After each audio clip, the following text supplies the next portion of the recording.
आज साक्षात शंकर महाराजांनी धनकवडी जणू माझ्या गावातच उभा केली होती.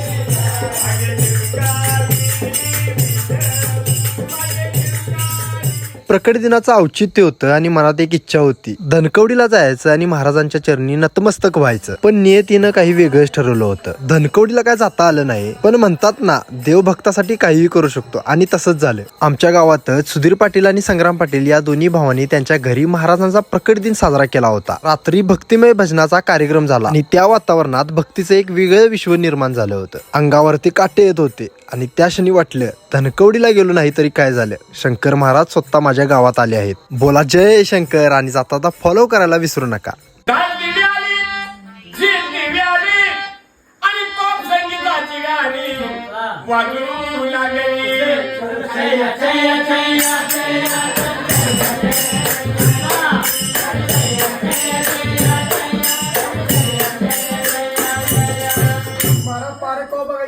लागला की बारकाई केंद्र पोरग असते हातात सुद्धा आपल्या आई घेऊन उभारती पण ती त्या गाडीवर असं पाऊल आपल्या मनाला नाचवते.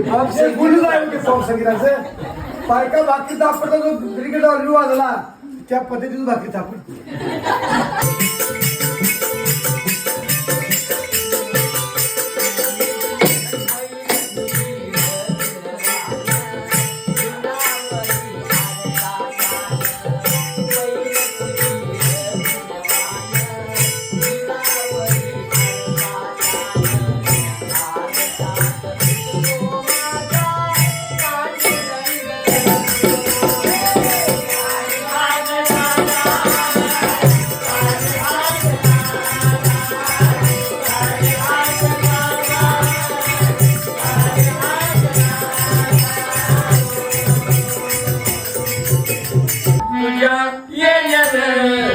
जीवनात सोनं झालं